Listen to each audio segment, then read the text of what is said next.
Subscribe कीजिए ध्येय IAS channel को और बेल आइकन को दबाइए लेटेस्ट वीडियो सबसे पहले देखने के लिए।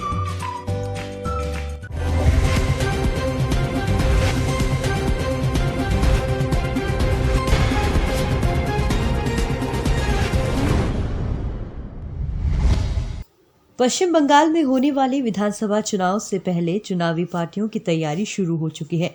इसको देखते हुए केंद्रीय गृह मंत्री अमित शाह ने बीते शनिवार को पश्चिम बंगाल में बंगाली क्रांतिकारी खुदीराम बोस के पैतृक गांव मिदनापुर का दौरा किया।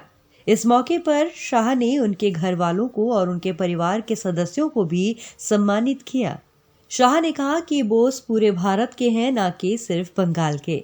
बताते चले, भारतीय स्वतंत्रता आंदोलन में बोस सबसे कम उम्र के क्रांतिकारी थे और पूरे बंगाल में उन्हें उनकी निडर छवि के लिए जाना जाता है। उन्हें अंग्रेज मजिस्ट्रेट डॉगलस किंग्सफोर्ड की हत्या करने की कोशिश के लिए सबसे ज्यादा जाना जाता है। उनके इस प्रयास के लिए उन्हें 18 साल की उम्र में फांसी की सजा दी गई थी। हालांकि बाकी नेताओं के मुकाबले खुदीराम बोस को सिर्फ बंगाल में ही ज्यादा जाना जाता है। आज डीएनएस कार्यक्रम के माध्यम से हम इनकी जीवनी पर प्रकाश डालेंगे। आखिर कौन थे खुदीराम बोस? खुदीराम बोस का जन्म साल 1889 में मिदनापुर जिले के एक छोटे से गांव में हुआ था। अपने युवा दिनों से ही वो क्रांतिकारी गतिविधियों में संलग्न हो गए थे। साल 1900 की शुरुआत में औरबिंदो घोष और भगिनी निवेदिता ने मिदनापुर का दौरा किया, जहां उन्होंने कई व्याख्यान दिए। इन सब का बोस पर काफी गहरा असर हुआ। साल 1905 में जब बंगाल का विभाजन हुआ तो उन्होंने अंग्रेजों के खिलाफ होने वाले आंदोलनों में बढ़ चढ़कर हिस्सा लिया। मात्र 15 साल की उम्र में बोस अनुशीलन समिति में शामिल हुए। अनुशीलन समिति 20वीं सदी की एक क्रांतिकारी संस्था थी, जिसे बंगाल में क्रांतिकारी गतिविधियों के प्रचार पर प्रसार के लिए जाना जाता है। साल भर के अंदर उन्होंने बम बनाना और उन्हें पुलिस थानों के बाहर बम लगाना सीख लिया।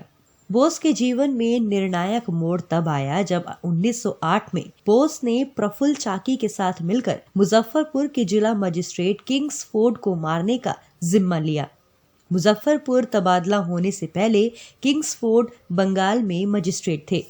किंग्सफोर्ड का क्रांतिकारियों के खिलाफ शोषक रवैया युवा क्रांतिकारियों को रास नहीं आया और उन्होंने उस पर बम फेंकने का खतरनाक इरादा कर लिया। एक नजर में आइए समझते हैं किंग्सफोर्ड बम कांड। किंग्सफोर्ड की हत्या के लिए कई नाकाम कोशिशें हुई।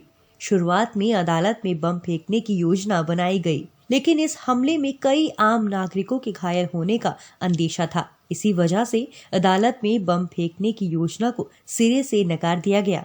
इसके बाद 30 अप्रैल 1908 को बोस ने उस गाड़ी पर बम फेंका जिसमें किंग्सफोर्ड के सवार होने का अंदेशा था, लेकिन बाद में ये पता चला कि इसमें एक बैरिस्टर की पत्नी और बेटी को ले जाया जा रहा था। बैरिस्टर का नाम प्रिंगल कैनेडी था। आधी रात तक पूरे कस्बे को इस घटना के बारे में पता चल चुका था। कलकत्ता पुलिस को बोस और चाकी को पकड़ने के लिए आदेश जारी किया गया। आपको बता दें, बोस को वैनी नाम के एक रेलवे स्टेशन से गिरफ्तार किया गया। दूसरी ओर चाकी ने गिरफ्तारी से बचने के लिए खुदकुशी कर ली। मुजफ्फरपुर पुलिस स्टेशन के बाहर बोस को देखने के लिए लोगों का हुजूम उमड़ पड़ा। बोस ने पूरे रास्ते वंदे मातरम के नारे लगाए। इस पूरी घटना का जिम्मा खुद पर लेते हुए बोस ने सजा मंजूर की। 21 मई 1908 को बोस का ऐतिहासिक मुकदमा शुरू हुआ, जिसकी सुनवाई जज कंडाफ नथुनी प्रसाद और जनक प्रसाद ने की। बोस के वकील नरेंद्र कुमार ने अदालत में दलील दी कि बोस की कम उम्र को देखते हुए उनका बम बनाना नामुमकिन है। हालांकि जजों के पास कई और क्रांतिकारी गतिविधियों के अंजाम दिए जाने के भी सबूत थे। 13 जुलाई 1908 को आखिरकार बोस को मौत की सजा सुनाई गई। अंग्रेज जज ने जब उनसे पूछा कि उन्हें दी गई सजा की क्या उन्हें कोई जानकारी है, तो बोस मुस्कुराए और धीरे से कहा कि उन्हें इसके बारे में पता है कि बम बनाने के लिए उनकी उम्र बेहद कम है। उन्होंने कहा कि अगर उन्हें और वक्त दिया जाए तो वो जज को भी बम बनाना सिखा सकते हैं। सजा सुनाए जाने के कुछ समय बाद ही कलकत्ता की गलियों में छात्रों का विरोध मुखर हो गया। गौरतलब हो कि बोस को 11 अगस्त 1908 को फांसी पर लटका दिया गया।